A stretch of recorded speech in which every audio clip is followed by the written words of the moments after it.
presentation. Let me briefly highlight the mandate of the NRCS before we go into the meat of the presentation. The mandate of the NRCS is derived from the following pieces of legislation. Obviously, the principal act is the National Regulator for Compulsory Specification, Act of number 5 of 2008, Legal Metrology Act of 2014. We also been appointed as the Inspectorate for Manufacturers, Importers and Builders of Motor Vehicles, commonly referred to as MIBs. We also administer the National Building Regulations and Building Standard Act, which is principally for promoting uniformity in the building environment. We also perform some other mandates on behalf of the Department of Health in terms of the foodstuffs, cosmetics, and disinfectants act, where we have been also appointed as a competent authority for exports and imports in that area. We have strategically divided ourselves into 6 main industries that we regulate. The first one being automotive. You will see there we regulate vehicles, components, the imports and manufacturing thereof. We also have what we call chemicals, materials, and mechanicals division, which will deal with products like cement, chemicals, detergents, and your PPE, your mask, and so forth. We also have electrotechnical department, which deals mainly with electrical appliances and products such as your plugs, your cell phones, your computers that we are using today. Food and associated industry, as I've indicated, we have been appointed as a competent authority, focusing mainly on fishery products and other processed meat products. Legal Metrology Act, that's where Legal Metrology Division comes in, the administration of that act overall, dealing with calibration of measuring instruments and weights and gaming equipment. We also lastly have the building environment, where I've indicated the focus is on the uniformity of the building standards. Now, in terms of the objects, our main objects in terms of the NRCS Act, which is the relevant act for the purpose of this meeting. The objects of the act in terms of the act is that the regulator must make a recommendation to the minister in regard to the development, administration, and maintenance of compulsory specifications.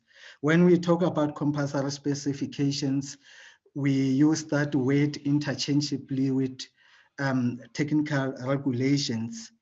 I think many of us will be aware of the latter concept of technical regulations. They are synonymous. We also enforce these compulsory specifications by conducting market surveillance inspections to ensure compliance with the compulsory specifications. As you have noted that in the Public Protector report, the PP does refer to our powers in terms of Section 17 of the NRCS Act. We thought it would be prudent to just highlight the applicable provisions of that section. In terms of Section 17, this is the powers of the inspectors appointed by the Chief Executive Officer in terms of the Act. Their powers include entering any premises where there is an article that is covered by compulsory specification that is either being sold, manufactured, or stored. The inspector further has powers to enter private dwellings, but private dwellings, Chair, that has to be done in terms of a warrant obtained through normal processes of the court. So our powers in terms of entering private dwelling is limited in a sense that we have to obtain a warrant of search before we can enter those premises. In the context of this investigation, Chair, I think it's important to also emphasize the fact that the section does not necessarily give the inspectors powers to impound illegally converted vehicles. We can only conduct a market surveillance inspections at the premises where we suspect that those activities are taking place. And in terms of that, those powers, we can then be able to issue directives if we found that there are any kind of non-compliances, or we can even issue a directive to seize whatever product that we suspect to be non-compliant for the purpose of further investigations, and thereafter return it to the owner after we have done our investigations. So I think it is important to understand the Section 17 powers in that context. As I have indicated, Chair, we have been appointed by the Department of Transport as the Inspectorate of Manufacturers, Importers, and Builders of Motor Vehicles in terms of the National Road Traffic Act.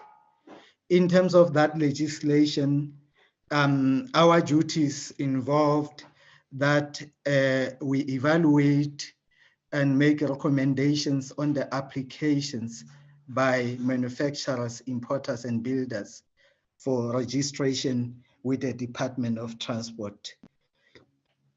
We also conduct continuous inspections of the registered MIBs whenever there is a need to conduct such inspections.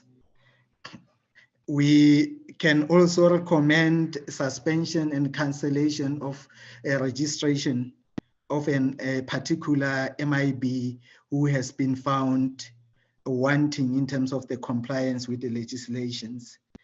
And then as part of our process, we issue the model numbers for NRCS registration of the model number that the MIB has been approved for in line with the legislation. We also issue a certificate of compliance for minibus and minibus models approved for operating for reward. That distinction is also important, Chair. I think the General Manager of Automotive will explain further when he presents on the approval process that they follow in that unit, because there is a distinction between a normal minibus and a minibus that is operated for reward, which will be a taxi type kind of a minibus. We also issue letters of authority for vehicles manufactured, imported by private individuals.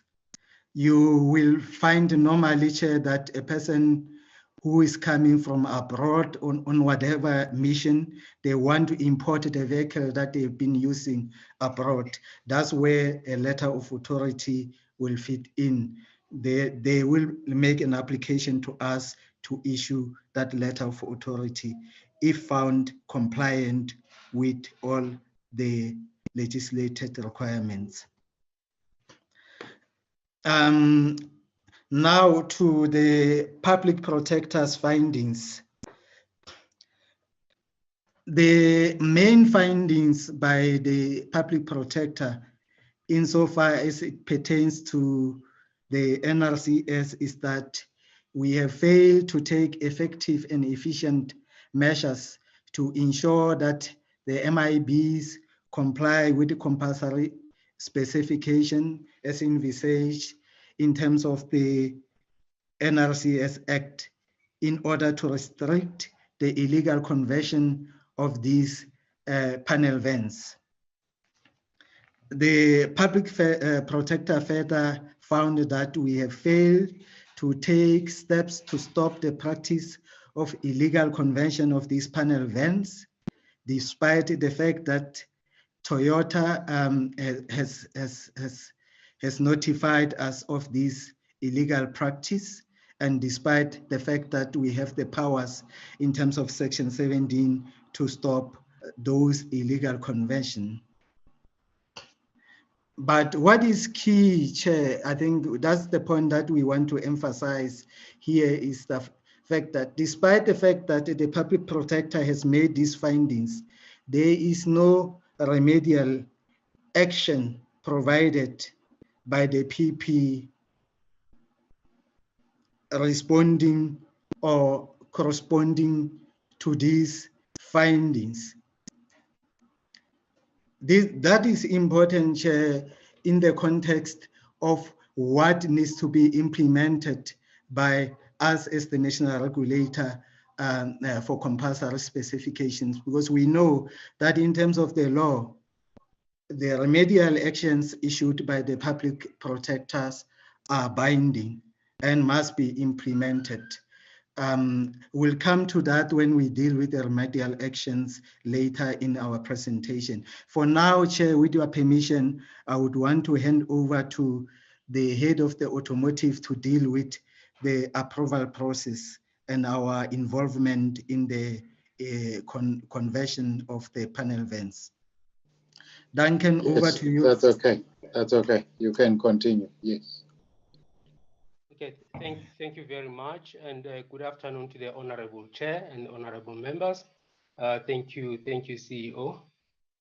Now zooming into the line function, which is the automotive division of the NRCS, we are obviously responsible for enforcing compliance with compulsory specification. So therefore, we deal with all the products that are covered in terms of the motor vehicle, as well as components, compulsory specification. So therefore, in terms of the vehicles themselves, we would require that companies have to be registered in terms of the requirements in the National Road Traffic Act. That is in the case where these companies are manufacturing, importing, or making modification to vehicles for the purposes of selling to other members of the public. So therefore, all the vehicles that are approved through the NRCS will be issued with what we refer to, or what is referred to in terms of the National Road Traffic Act as the National Information Traffic Information System.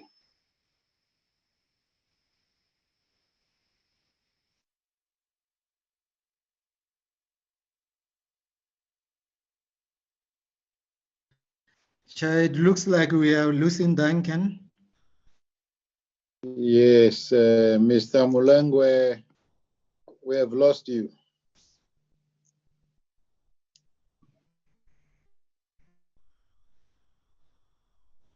Mr. Mulengwe.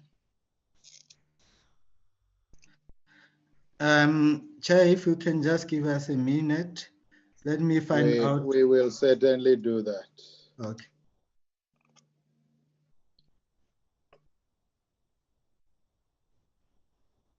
Is muted.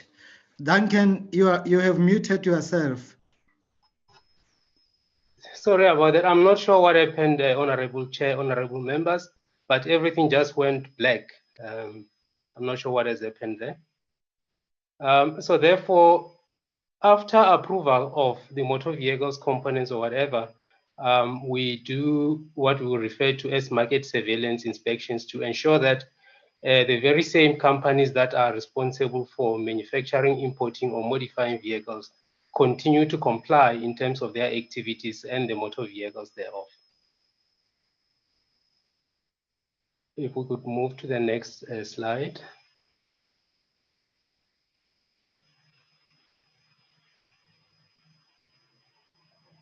All right. Yes, yeah. So the way we administer the compulsory specification is we would approve vehicles, and then we would also conduct inspections afterwards to ensure compliance. Now, what is it that we would require in terms of our approval activities for vehicles to be issued with what I referred to earlier as the National Information Traffic Information System model number? We do not conduct tests ourselves, so therefore we rely on test reports that are issued by accredited laboratories. So therefore it becomes an obligation on the manufacturer, importer, or a builder of a vehicle to ensure that their products are tested before they can seek for approval from us. Therefore, the requirements would be in terms of the tests that are in the compulsory specification requirements. Taking into account the vehicles that are converted from one category to another. In these instances, we are looking at panel vans, which are covered in a different category in terms of the compulsory specification, as a good carrier vehicle, which will then be converted into a passenger carrier vehicle, which is a different compulsory specification. So therefore, we take it that all the components that will not be affected by the modification process would still comply. For instance, if we look at the motor vehicle lights, and we look at the motor vehicle windscreens and the safety belts for the driver and so on, we would not require any further testing because such vehicle models would have been already approved, taking cognizance of compliance of such components. The additional requirements that would want the converter of the panel van into a minibus would be firstly, because they are fitting seats onto a vehicle that was not originally designed to carry passengers. We would require that they comply with the requirements of the compulsory specification in terms of the strength of the seats and their anchorages onto the vehicle. We would also require that the safety belts that are installed as required in terms of the National Road Traffic Act comply with the relevant requirements. We would also ensure that the vehicles that are converted for the purposes of being used as a vehicle to be operated for reward, in this case we are referring to taxis, that they get to be tested in terms of the superstructure, which we refer to as rollover protection device. And in addition to that, a normal panel van is not subjected to what we refer to as type 2 braking system tests, which obviously look at the vehicle behavior when it's going down the hill in terms of how the braking system functions, whether it will be safe in terms of this particular category of vehicle. So we will require that in addition to what would have been tested for this vehicle for braking system under a goods carrier, it will then have to be subjected to this additional test. We would also look at the safety glass in terms of the windows that a converter would otherwise have fitted onto the vehicle. So we'll ensure that they comply with the relevant requirements of the compulsory specification. And then our purpose really in terms of the approval process would be to evaluate the test report that will be presented to us and also to ensure that we evaluate the vehicle in terms of visual inspection, in terms of the seat arrangement, that it is in accordance with the dimensional requirements. We would also look at the load distribution calculation to take cognizance of the fact that the vehicle is no longer operating according to the original design of the original manufacturer. So therefore, the weight distribution could change depending on how the seats are actually fitted onto the vehicle. So we'll make sure that the rear axle and the front axle are not loaded by such a conversion. And in terms of the emergency exits, obviously the National Road Traffic Act requires that they meet certain dimensional requirements and easy to be broken when in case of emergency. So we can move into the next slide.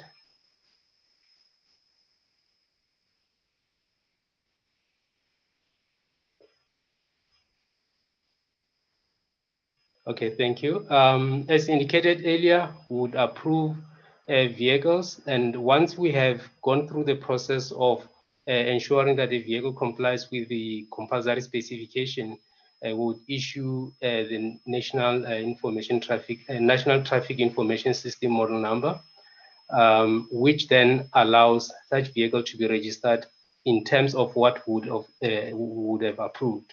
So in other words, we cannot issue I'm just going to refer to it as a NRCS model number. We cannot issue a NRCS model number to a goods carrying vehicle, and then the manufacturer chooses to register it as a passenger carrying vehicle.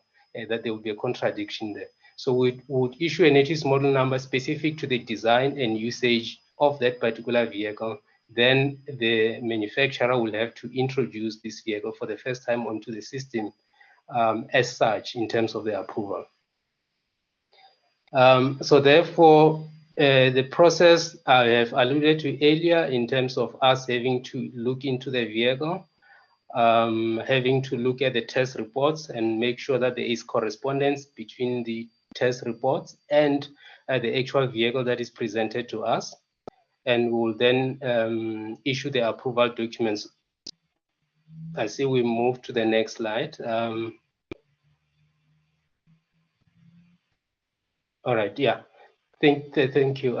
So once we have approved the vehicle, the manufacturer, importer, or a builder of a vehicle will then be issued with the approval documents in the form of a compliance certificate and a printout of the NRCS model number.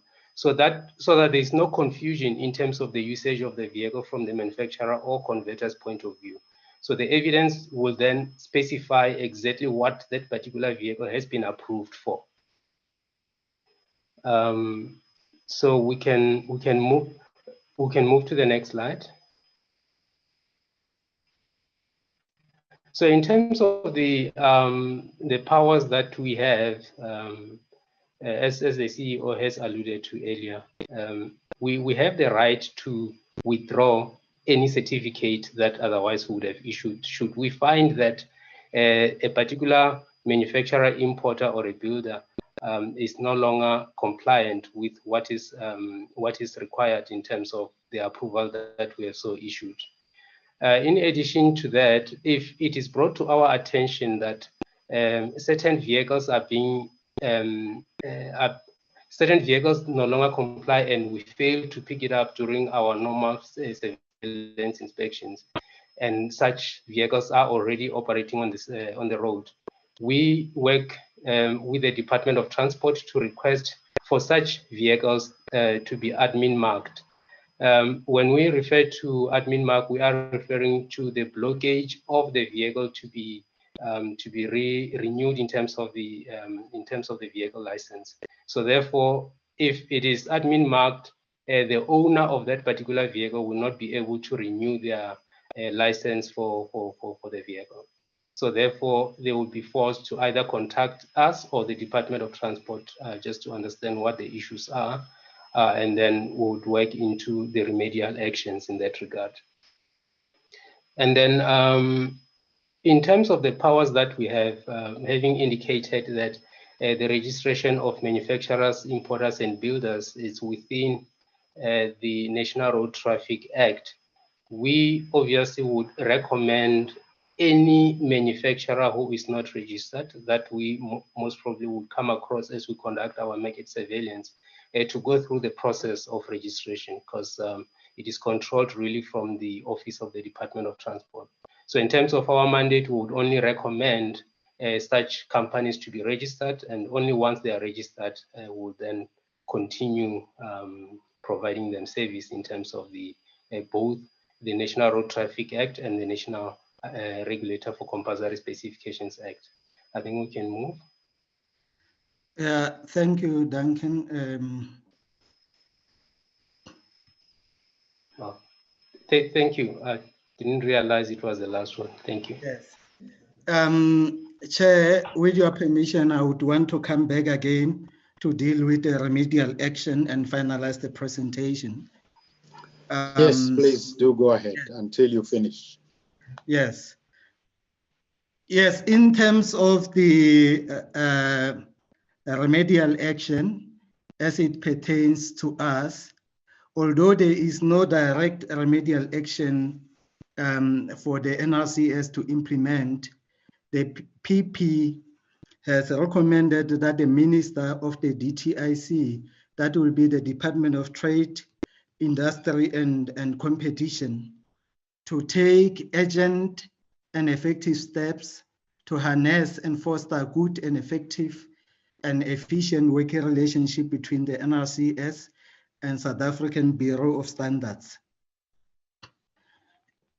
Taking a cue from the remedial action of the PP, we have taken a proactive step together with SABS to conclude an MOU, a Memorandum of Understanding, which was signed on the 29th of October 2019.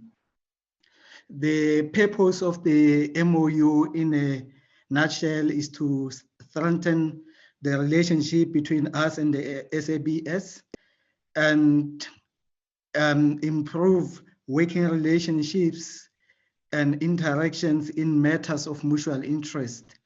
As you have noted, as much as we do market surveillance and enforce compulsory specification, we don't have testing capacity within the institution. We rely on SABS and other conformity assessment bodies to test and provide test reports that will form the basis of our evaluation. So it is important that we strengthen that relationship with SABS and ensure that there is a synergy between the work that we do in terms of our respective mandates as per legislation. We have went a step further, Chair, to also strengthen the working relationship with the Department of Transport. We are in a process of finalizing the Memorandum of Understanding with them, which is effectively renewal of the Memorandum of Understanding that has been existent during our time as a division within the South African Bureau of Standards. So we want to update that Memorandum of Understanding to ensure that we also cover the gaps that have been identified by the PP. In terms of learning from some of the findings that the PP has indicated in the report, NRCS now, in terms of the taxi recapitalization project, we provide a list of all models to the Department of Transport for them to be able to identify which vehicle has been through the legal process of conversion before they can register it. So Department of Transport will only register vehicles whose notice numbers appear on the listed TRP or taxi recapitalization project as it is known. So to avoid registration of illegally converted vehicles, the DOT will have the list readily available, and we update the list whenever there are new models added on the list. We have also implemented some process improvement within the entity, taking the cue from the Public Protector's report again. In terms of those other measures that we have implemented henceforth, any registered MIB converting a panel van must first obtain homologation support documents from the original equipment manufacturer, which is an OEM. So previously, Chair, this is important because previously, in terms of our compulsory specification, we don't set this as a requirement that you must have a consent from Toyota in this case to be able to convert the panel van into another model of a vehicle.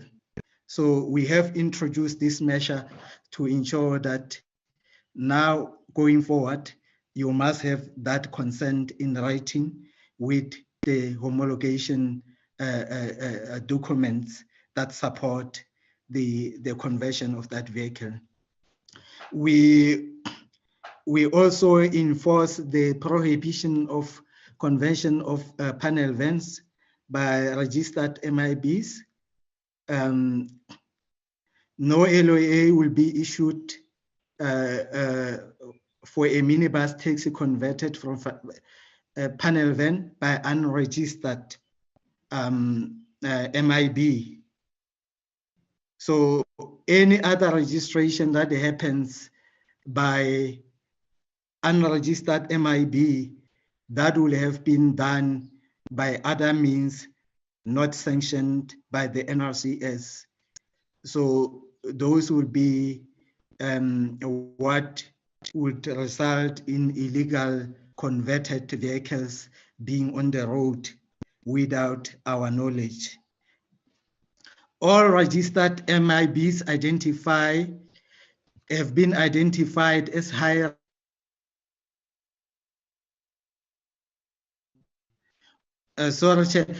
all registered MIBs have been identified as high risk in terms of our processes, which means that the inspections, the frequency of the inspections of these MIBs will increase as and when we conduct inspections of regulated industries. So unlike before, we have put more focus on the inspection specifically for MIBs because we have noted them as a high risk in terms of the conversion of vehicles. And I think, Chair, that will take us to the end of the presentation. Thank you. We will be open for any questions. Thank you very much, CEO and your team. If we could remove the document so that we can see the faces. It's always good to see the faces you are talking to. So let's remove it totally, the document. That's better, that's better. I'm sure we will be able. All right, thank you once more. And colleagues, the report is there. As usual, I will look at hands, but I see they're already up. I will make an unusual comment, CEO, before the honorable members comment, because of my observation. It might be their observation also. The comment is that I find the presentation to be very generic. It tells us what your role is, what should your role be, but it doesn't tell us as it relates to what we are dealing with, what did you do? Whether there were direct remedial actions to you or not, as you've already said so, I would have expected that you would have said, this is our role, this is what we are supposed to do, and in this case, this is what we have done, so that we can be able to talk to specifics. That's my general comment, and I will invite you can jot it down, maybe you'll reflect on it after you have taken the questions. Our approach is to take all the questions and thereafter give you an opportunity to answer those you can, and we'll see how the time treats us. So I will take them in this order. Honorable Hunsinga, you will be number 1. Honorable Ketamabala Sitole, you will be number 2. And Honorable McDonald, you will be number 3. Colleagues, you may start. Thank you, Chairperson, and good afternoon, colleagues and the team from NRCS. Thank you for the presentation, CEO Mabise, and also Mr. Mutengwe.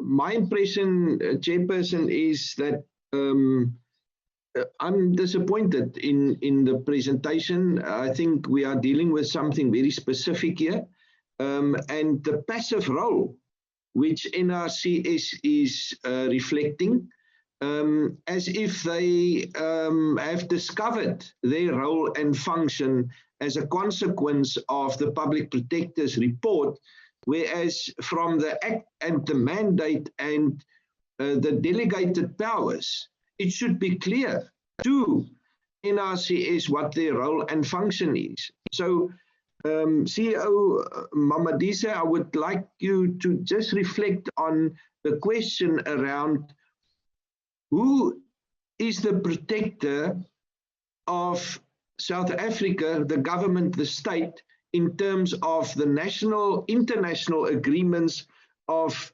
the Paris Convention, the Bern and the TRIPS agreement in relation to manufacturing of vehicles? And how do you see your responsibility in being the protector in this regard? And I want to correct you. On page 131 of the Public Protector's report, it says, NRCS in its official capacity later on failed to take effective and efficient steps.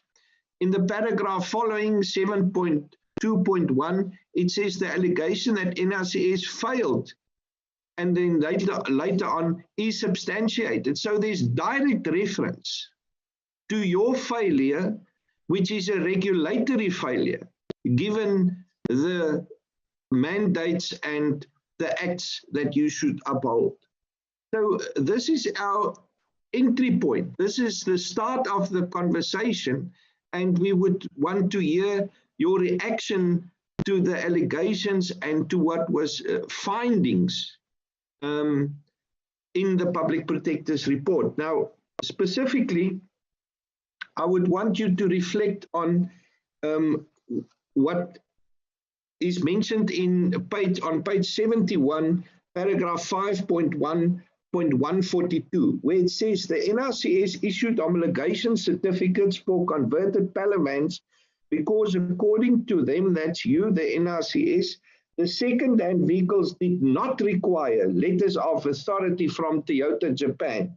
Now, can you tell us where in the National Road Traffic Act or in SANS 102.67 is it specified that used vehicles are excluded from homologation and as incorrectly claimed by yourself. So where is this mentioned that second-hand vehicles are excluded? Furthermore, who are to be blamed for the regulatory failure? If it's not you, who else? What role, in your view, does the SABS need to fulfill in relation to your function and role? Because somewhere, someone was responsible for dropping this. So in your reference to SABS compared to your role, who does what and who should have done what? When did you got to hear about illegal panel van conversions? We've heard different dates, 2005, 2009. The complaint was laid with the public protector in 2012. So when did you and your department first learn about this? Was there any communication with Toyota in this regard? Did you meet with Toyota? Did you engage with Toyota? Then we also heard about and we read about retrofitment, which was more or less in February 2010 when there was a MiniMEC meeting. Could you give us details on your involvement of this retrofitment process and how did you then get to the standards laid out and presented as the content of retrofitment that would in fact legalize a panel van to then be fined for transporting commuters? Thank you, Chairperson. Those are my questions for now. Thank you, Honorable Hunsinga. Honorable Sitole, the time is yours, Baba. Thank you, Chairperson. And thank you to the presenters. But Chairperson, I'm very disappointed. It shows that the NRCS, they are failing their duty. Because even they even fail their section 35, section 17 of the act, which is their act, which they're supposed to act and implement. And other Chairperson, I'm worried about they say they even fail to withdraw the certificate. The question is, why did they fail to actually do their duties? Because they're supposed to act. And then another question that I'm trying to check, when did they have an idea and the information about this illegally panel van convention? And after they get the information or they got the information, what have they done? Because it actually is very disappointing that they even fail to take a step about this convicting of Toyota. It means they are failing the citizens of South Africa, they are failing the passengers, and they are failing even the owners of those cars. Now, if the legislature, which they're supposed to implement, they even fail themselves, the question is, are they capable? Do they have a capacity to do their work? Because we cannot actually tolerate what they have done. Because the question that we can sometimes ask, what have they done? Or what did they do after they receive all the information from the public protector? What remedy have they or system did they have as an entity of the department? If they can give us the minutes, the meetings that they have with the department and the outcome of that one and the recommendation of that one, so that we can understand actually, are they capable or they do have a capacity to do what they're supposed to do. I'm worried, Chairperson, because you see, we are talking about the lives of the commuters, the life of society here, which they're supposed to protect as the legislatures. Thank you very much, Chairperson. Thank you, Honorable Sitole. Honorable McD. Thank you, Chair. Apologies that I don't have video on this device. but it is what it is. I would like to thank the NRCS for their presentation, although the presentation was fairly divorced from where we would have hoped it would be. Chairperson, through you, I would like to know, in the presentation it was mentioned that they only use, that MIBs can use accredited laboratories for safety testing on the conversions. On these specific taxi or panel van conversions, who issued the safety, which laboratories issued these safety certificates? Chairperson. Then on slide 14, Chair, there's a mention of evidence of compliance and additional safety tests. Now, Chairperson, we know that these panel vans are totally unsafe, and then some of these panel vans have been retrofitted. But Chairperson, in their own, why have they not done braking tests, type 2 tests, number one? And why have the streets, any other tests, like accident tests, not been done? Not just a rollover protection test. Because, Chairperson, it seems like that this was just an afterthought, writing this presentation to come appease the people from Parliament. And I'm very concerned about this entity that's presented this to us as fact, Chairperson. Then, Chairperson, on the presentation, they said that they have now brought measures into place, control measures to be implemented. When was these control measures now implemented? Because this, according to their presentation, it seems like this was done yesterday or very way after the incident. Chairperson, I also want to know that these panel vans are rated for 1,070 kilograms of weight that they can carry. They have a curb weight of 1,730 kilograms. The total weight on axle is 2,800 kilograms. If you take an average South African with their luggage, that gives you 16 people times 80 kilograms, which brings you a total capacity of 1,280 kilograms, Chairperson. That is already 210 kilograms above the rated capacity of that vehicle. Chairperson, we should not be surprised to see taxis running down a hill and causing deaths with the poorest of the poor, when the people that are supposed to protect our innocent people in South Africa are not doing their work, Chairperson.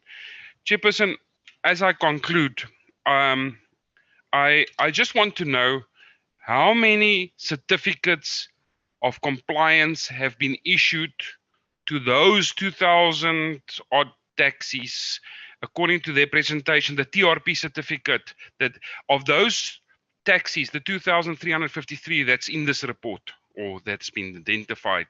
Can we please have how many was given certificates by this department and how many were given after a retrofitment? And Chairperson, do they not also think that these retrofitted taxis must also be scrapped because of the evidence that's there that these taxis are just as dangerous as the previous ones? I thank you, Chairperson. Thank you, colleagues. CEO and your team, it's your opportunity to respond to the best that you can on what has been raised. Over to you. Thank you, Honorable Chair and Honorable Members, for those questions. Let me first apologize if there are any gaps in the presentation. Can you just adjust your camera, please, or step back? Okay. That's a bit better, although above your eyes, we don't see you also. Okay. That's it. If you could keep it there, that will be great. Thank you. You may continue. Yeah, thank you, Chair. I obviously note the comments from yourself and the comments from the other honorable member in terms of the inadequacy of the presentation. To be specific, it was not something done intentionally. It was how we understood the context of the discussions. We can always provide further information if they need be. I must say that all the specific information that the Honorable Chair and members are asking for is the kind of information that we have provided sufficiently to the public protector. We took it for granted that that information is part of the report, and members would have been able to go through the specific responses on the on our role in terms of the specific issues investigated by the public protector.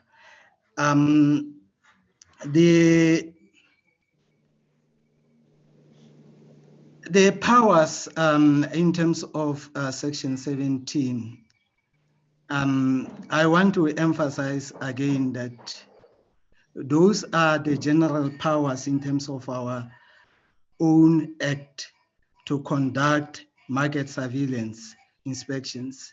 When we conduct market surveillance inspections, Chair, it must be taken into account that we can never be at all corners of the geographical areas of South Africa. That's the first thing. The second thing, it must be borne in mind that we are dealing with unscrupulous converters. There are registered MIBs who have been approved by NRCS to conduct this conversion. However, there are people who would illegally, without our knowledge, because I would understand the context of the public protector when it refers to our failures to exercise our powers in terms of Section 17, in the sense that if we are aware of those illegal conversions and we opt to do nothing about it. But the fact of the matter is, like the police, the fact that the crime gets committed, it doesn't mean that the police are failing in their powers to police the country. I think it will be a general statement to make that NRCS is failing to fulfill its legislative mandate, whereas we are dealing with a situation where there are people who contravene the law without our knowledge. And insofar as Section 17 is concerned, we continue to do our work in terms of that section. We do market surveillance inspection every day in all areas of our scope of work, including the retailers, the MIBs. We do those inspections. In fact, our target in terms of our own APP will highlight the number of inspections that we conduct each year in fulfillment of that mandate.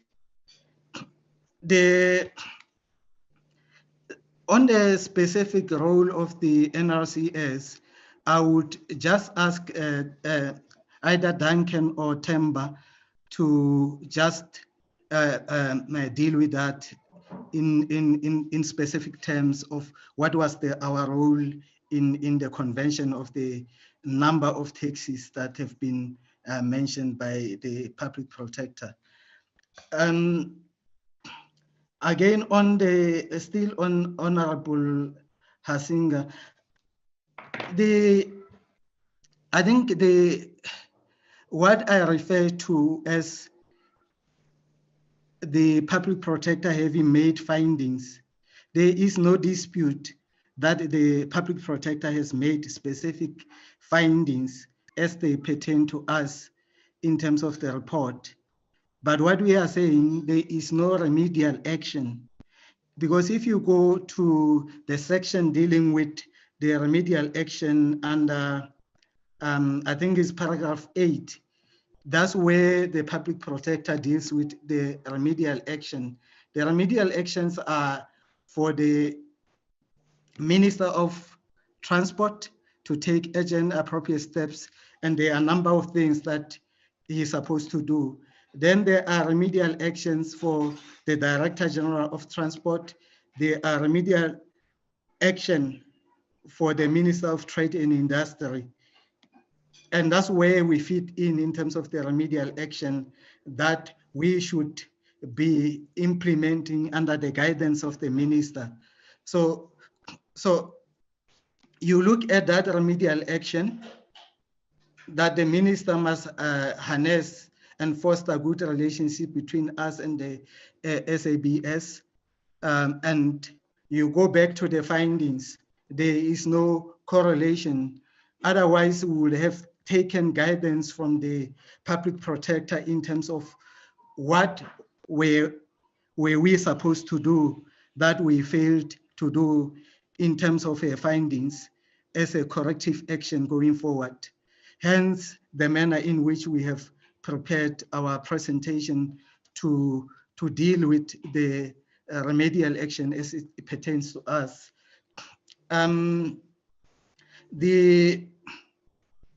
The other questions, Chair, I will leave them, the specific questions I will leave to Duncan and Temba to deal with. I will jump to Honorable MacDonald that the relationship between us and SABS, we are the National Regulator for Compulsory Specification, responsible for administration of the compulsory specification. So the work that we do is underpinned by a promulgation of a compulsory specification. As I've explained before, a compulsory specification is similar to technical regulations that are published by the Minister of Trade and Industry. As a creature of statute, we operate within the confines of the Act, supplemented by those compulsory specifications. So in publishing the compulsory specification, the minister is enjoined in terms of the Act to refer to existing national standard.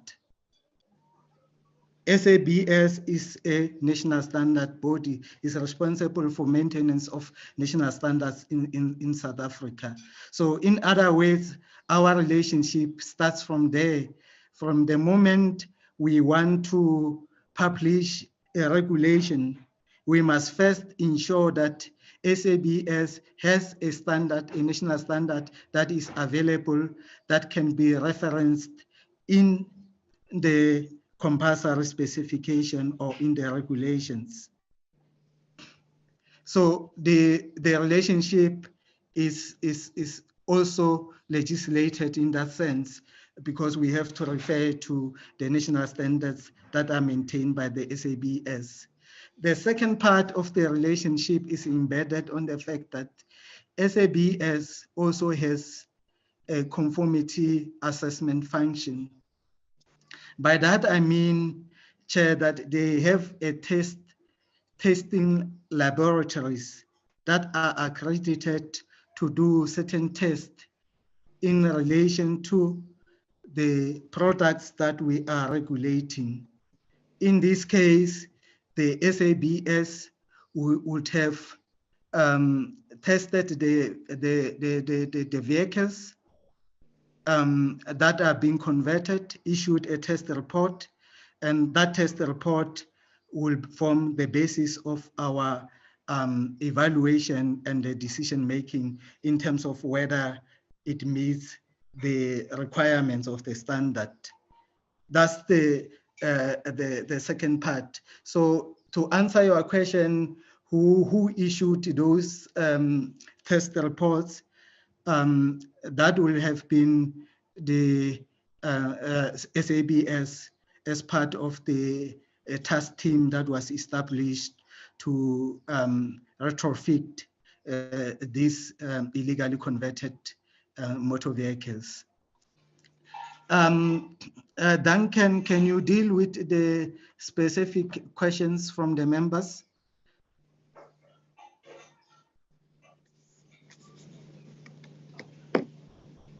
Yeah, thank you, CEO. Greetings again to the honorable members. Firstly, I think let's deal with the question from Honorable Hosinga with regards to what have we done in as far as the retrofitment of the taxi is concerned after the conversion. I would like to just highlight the fact that we are talking about the vehicles that were already operating on the road. So therefore, it's an after effect. And I think the whole matter revolves around the very same vehicles. And I think they were numbered to around 2,400 or so. And it was an issue of saying that these vehicles were converted prior to, I think it was around 2009. When the issue was actually brought to our attention. So these were the vehicles that were already operating on the road, and the requirements in terms of vehicles that are to be operated for the purpose of reward came through the enforcement of the National Land Transportation Act, which obviously referred to vehicles that are to be approved for which refers to matters around vehicles that are operated for reward. So that's taxis and buses and so on. So prior to that, the requirements for M2 or passenger carrying vehicle for passengers that are not more than 16 has always excluded certain things like the rollover protection system and so on. So those vehicles were most probably converted prior to that particular requirement in terms of the legislation. But having said that doesn't necessarily mean that obviously these vehicles were safe, but they were converted in terms of what was available in terms of legislation at that point in time. When the matter was brought to the NRCS attention, as well as the Department of Transport, the little that I can remember at this point in time, I'm sure obviously would have to get back and get to the correct and exact dates. But what has happened is there was a task team that was formulated that included the Department of Transport as well as ourselves, and some banks that were involved, and obviously the industry, to say these are the vehicles that have been identified as having been converted illegally in the sense that they did not follow the right process of approval. So therefore, how do we then make these vehicles compliant with the current legislation, which, like I said, started to be implemented as of 2006. That is now to make sure that their seat and carriages are strengthened. It is a rollover protection devices and so on. So therefore, NRCS was involved in that as a member to the task committee. And really, our responsibility has always been to say, where are the legislative requirements? Therefore, we can then implement such legislative requirements. So the outcome of the task force was reinforcing, obviously, the fitment of the seats, reinforcing the fitment of the windows, and reinforcing the superstructure of the vehicle. There was a manufacturer of vehicles who was identified to deal with that particular project. And obviously some vehicles, I think close to about 150 of those vehicles were subjected to that process, and NRCS was responsible to issue an approval for each and every one of those vehicles after the conversion and the tests that were relevant as per the outcomes of the task team. Like I said, we're talking about vehicles that, so we're talking in terms of the past, in terms of what has happened, how do we rectify that? And once vehicles have been registered and they are on the road, we also believe that it is not an area where NRCS has jurisdiction over because of they are already registered. But we do believe that within the scope of the National Road Traffic Act, a lot can be done, including the impounding of the vehicles and so on. But we've always, been playing a supporting role in terms of how to rectify the vehicles that were otherwise identified as having been converted illegal. The issue around the fact that SANS 10267 does not mention anything with regards to second-hand vehicles. Yes, that is correct. However, our mandate is not derived from SANS 10267. It is derived from the relevant compulsory specification. And the relevant compulsory specification then makes reference to the national standards. So equally so, we don't have any direct reference from our national standards to 10267. Yes, it's a code of practice that the industry uses in terms of preparing for homologation. But when we approve vehicles, we look at what are the requirements in terms of the compulsory specification, and if compliance is demonstrated, that's where we'll then issue the approval. Then there was a question from, I think it's Honorable McDonald's, about the question, why don't we perform accident tests when these vehicles are converted and so on. As indicated earlier, we are guided by what is in the compulsory specification and what are the national standards that are available that can be enforced in as far as that is concerned. Yes, in terms of legislation, if ever there is no standard that is available at any given time, there are processes that needs to be followed to develop that compulsory specification.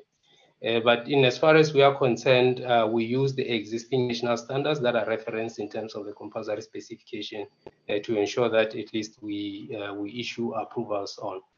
But what is of confusion is, particularly in this particular forum, is whether we are focusing on what we are currently doing after the 2,000 odd vehicles were identified.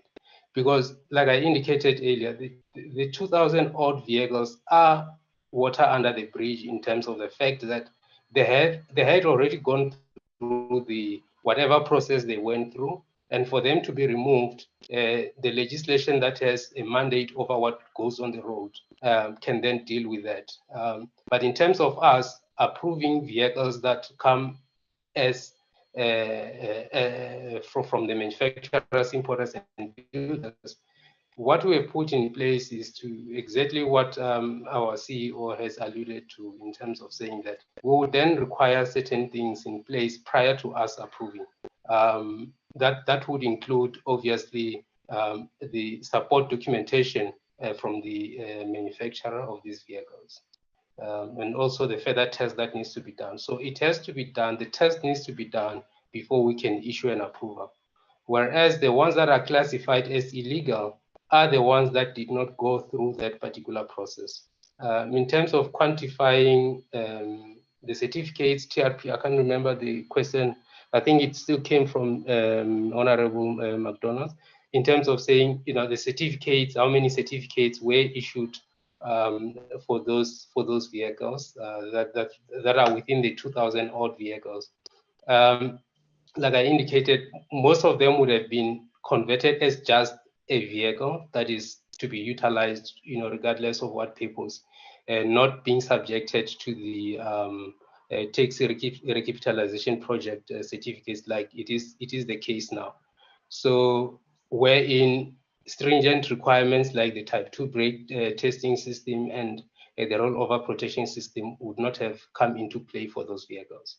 So therefore, going forward, we have systems in place to ensure that whoever conveys the vehicle complies with the relevant safety requirements, which includes structural rigidity in terms of the rollover protection device, and the other things that I've mentioned earlier in terms of the presentation. But dealing with the 2,000 odd vehicles, I think, yeah, it's let me post the honorable members. All right. All right. Yeah. Thank you very much, Mr. Mutengwe, CEO. I think the views and the disappointment of the honorable members is loud and clear. Listening to your responses also, I think they do not assist, to be honest, because you seem to be coming to defend, I don't know to defend what. As I said earlier when I started, and I don't accept, honestly, to say you responded to what you thought you were expected to respond to. Because we are not interested in what you do for health, what you do for other retail shops.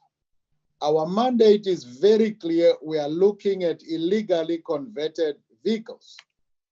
And that is what we expected you to zoom into.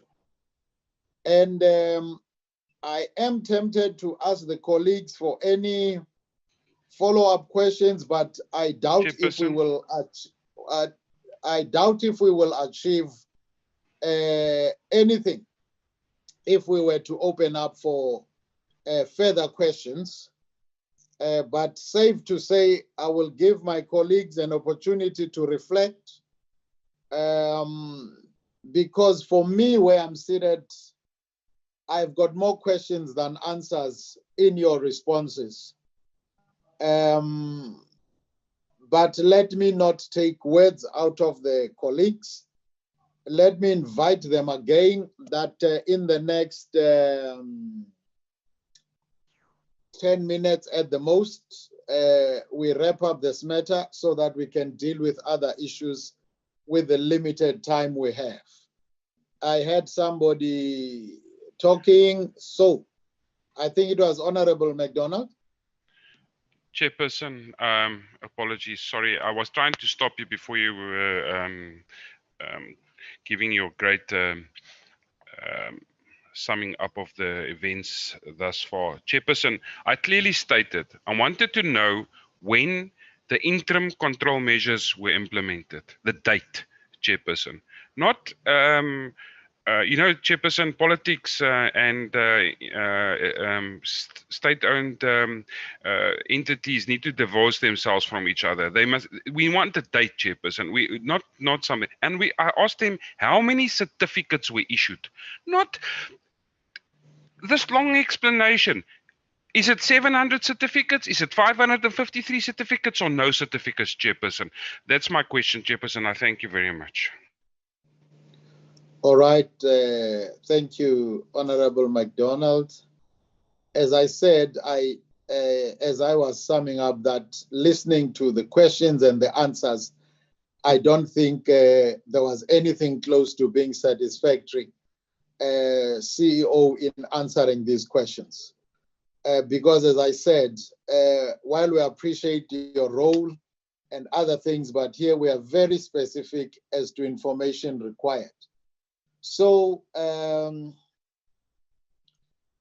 I am of the view that before I give you an opportunity, CEO, to reflect on our comments, firstly to say the disappointment of the members is very, very clear.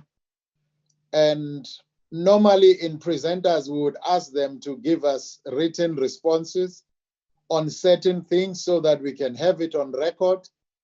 I am not convinced that in this case of NRCS, that will assist us.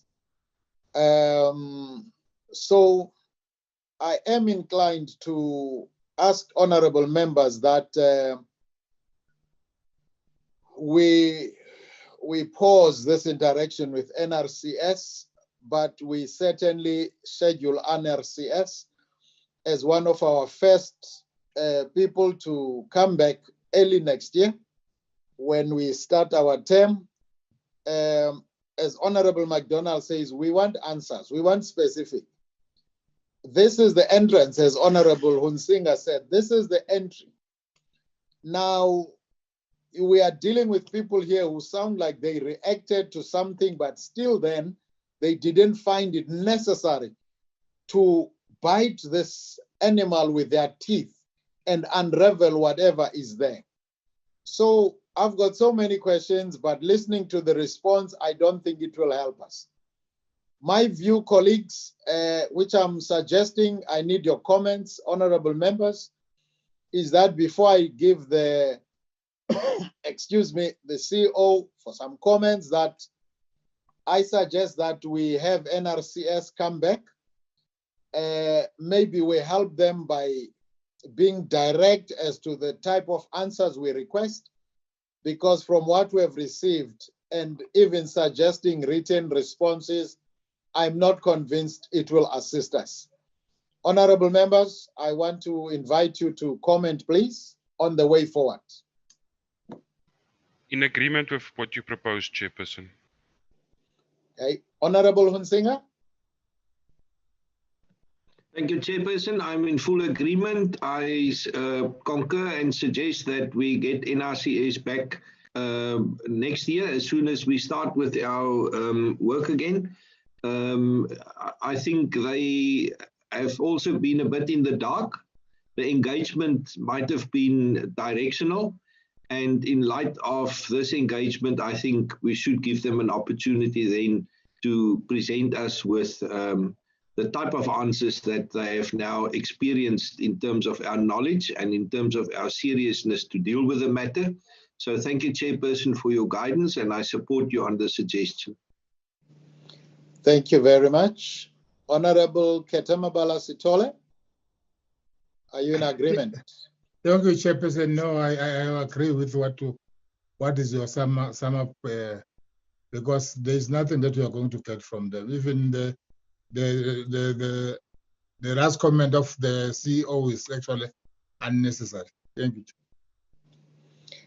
Thank you very much. As courtesy, as a very courteous group of committee members, I would like to extend that courtesy to the CEO. You have heard the responses, and any last comments before we wrap up this matter?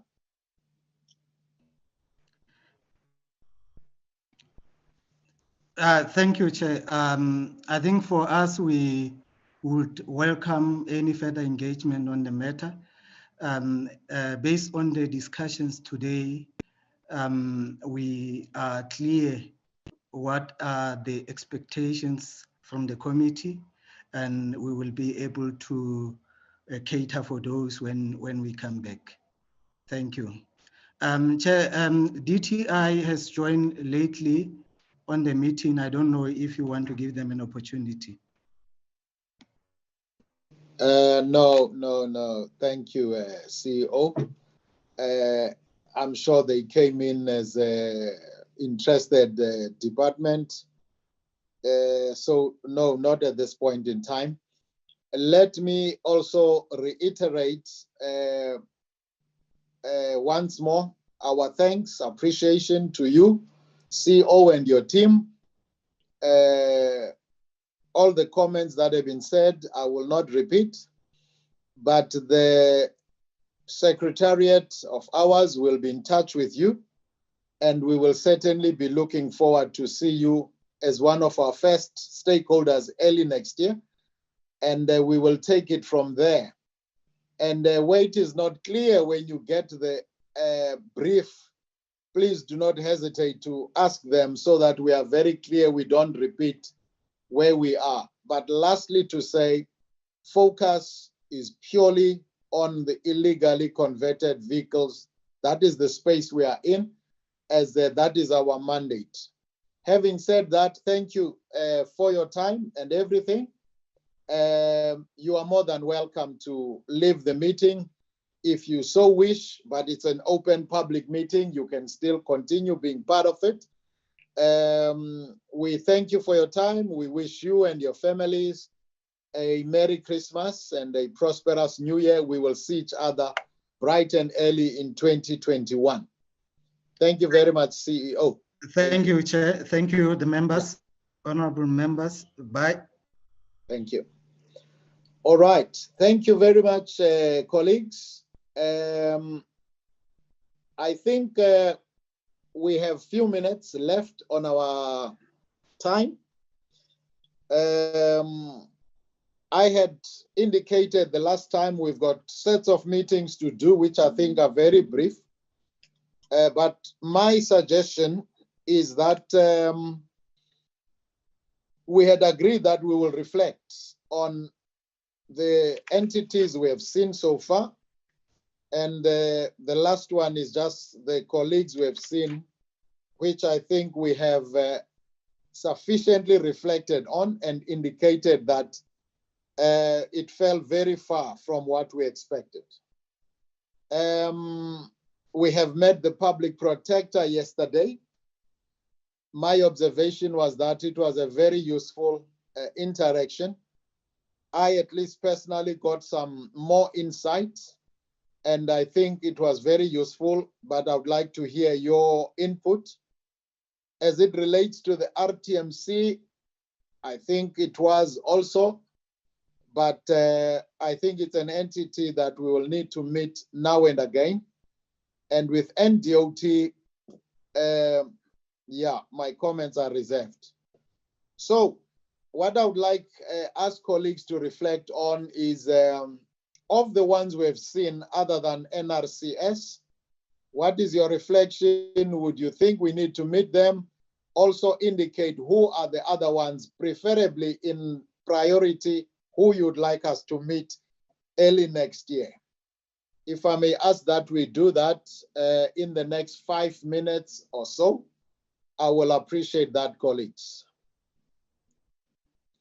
I will start with Honorable McDonald this time, Honorable Hunsinga, and lastly, Honorable Sitole, because your hand is not up, but I'm forcing you to talk. Honorable McDonald. Thank you, Chairperson. Firstly, I want to apologize for my demeanor in the, I was getting a bit angry. Apologies to all my colleagues here and everybody else here. Chairperson, I think a good start that the SABS must also present a report on the retrofit testing and the test methodology they used on those retrofitted panel vans, that supposedly made them safe. One, and then I think, Chairperson, as a matter of urgency, we need to get Toyota also to come to the subcommittee, Chairperson. Those are the ones that I would like to see, so that we can get more and more information before we start really delving deeper into this. Thank you, Chairperson. Thank you, Honorable McDonald. Honorable Hunsinga. Thank you, Chairperson. Chairperson, I'm in agreement with my colleague, Honorable McDonald. Not for him losing his temper, but sharing his frustration as well. Certainly, you know, as we carry on, Chairperson, just to reflect on experience till now, in, you know, the intensity and the depth, and, you know, most concerning, the high risk which people on the road are sort of exposed to. And at the back of all of this, not the 2,000 odd vehicles, but the 40,000 vehicles that are currently on the road. That is a huge concern. So, Chairperson, that just as an expression of, you know, the urgency to conclude, the necessity to make an informed contribution, but also to get to a point where this type of practice is stopped.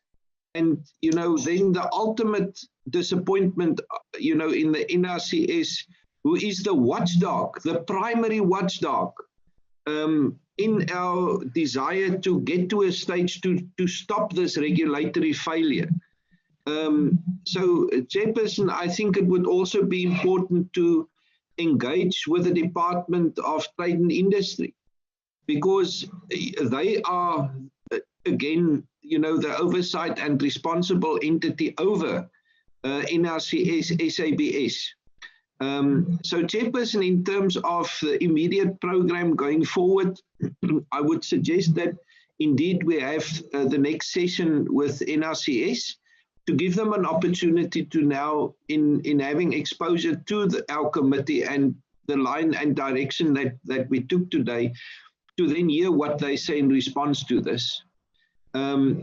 Secondly, I would also second what my colleague suggested, that we speak to SABS so that we have a clear role clarification between NRCS and SABS, because the one is now blaming the other and the one is showing, you know, pointing to the other. But then I think it is rather important, Chairperson, that we have a session amongst ourselves to then, after that, discuss the way forward, because there are several options. Because yes, the document and the Public Protector's report was the trigger, but now most certainly we've also been exposed to the reason for my request to widen the scope, because certainly it's bigger than just Toyota, it's bigger than taxis. We haven't even touched on ambulances today. So somewhere we should also then engage specifically towards the ambulance concern and engage with Department of Health, engage with the procurement process around tender specifications and where the gaps were, to allow for businesses to submit panel van converted ambulances, and you know where the gaps are in terms of tender specifications.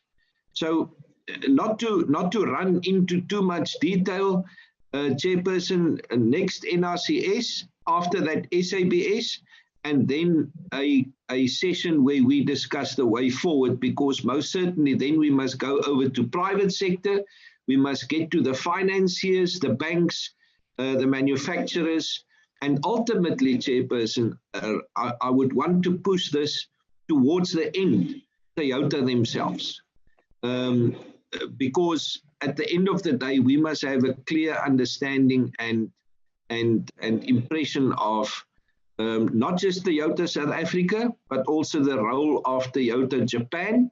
And I think we must do that sort of at the stage where we have got the best understanding of the whole aspect, because it would not be limited to Toyota alone. There are other conversions that have also arisen. Thank you, Chairperson. Thank you very much, Honorable Hunsinga. Honorable Sithole. Ngiyabonga Sihlalo. Sihlalo, ngicabanga ukuthi bayihlahlele ekhanda. I think now is the time that we have to think about the section, to have a section again with the RTMC, because there is a lot of information that we have to get from the RTMC, or either they must give us some full report. Even the public protector, I think if we can have with another section with the public protector, after after all sections that we have been proposed, that we must have some more information about what actually is happening, especially from the Toyota. Thank you very much, Chairman. All right. Thank you so much, colleagues, for your input. And I believe we are in line and I believe we are all realizing how big the task ahead of us is. However, we must always be cautious of trying to understand that we might not be able to see everybody who is affected here or not.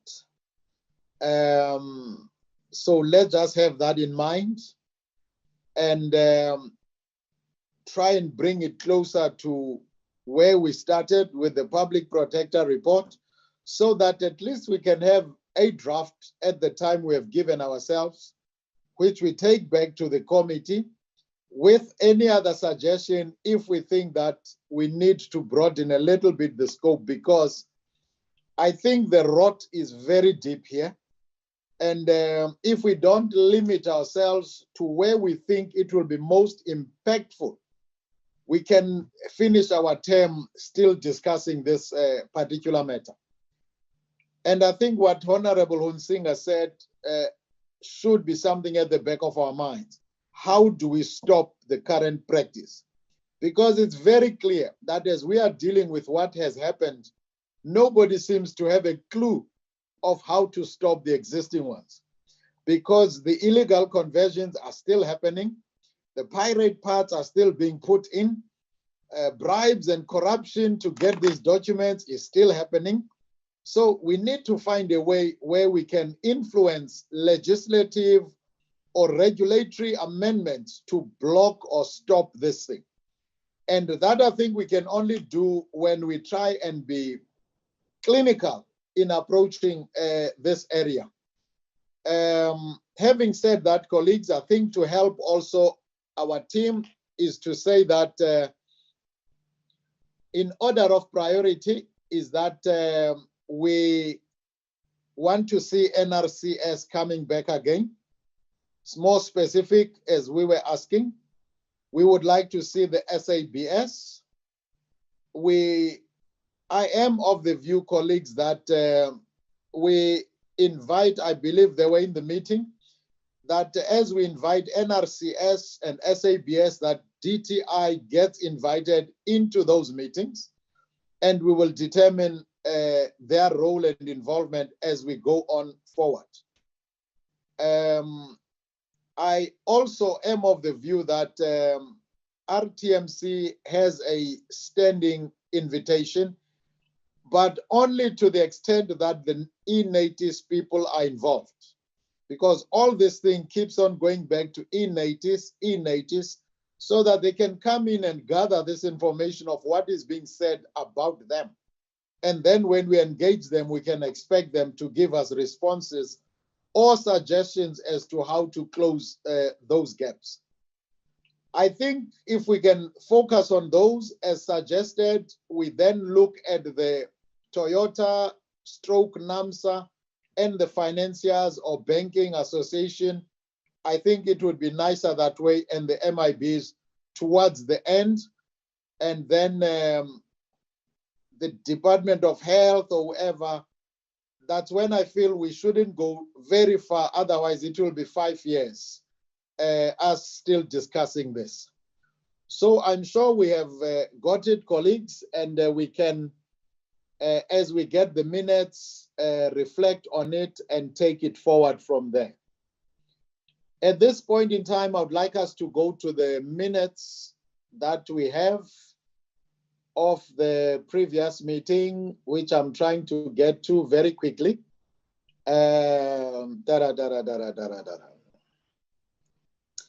We have the minutes before us, colleagues, of the 25th of November, where we met the Road Traffic Management Corporation. I present, it was on the 25th. The minutes are presented to you for your consideration.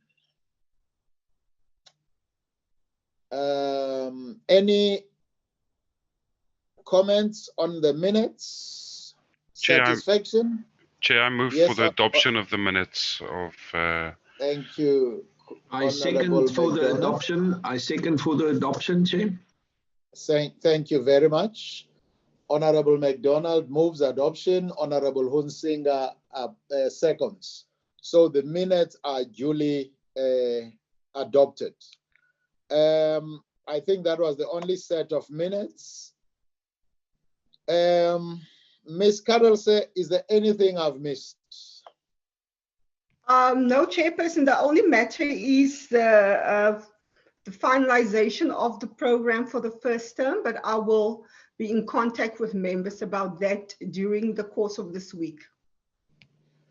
Thank you very much. At least we have indicated those you do know on your side, the parliamentary program and time. So we will then wait for your response, or rather suggestion, then we'll respond there. Advocate Nell? I like putting people on the spot. You know me by now. Any comments? Not at all.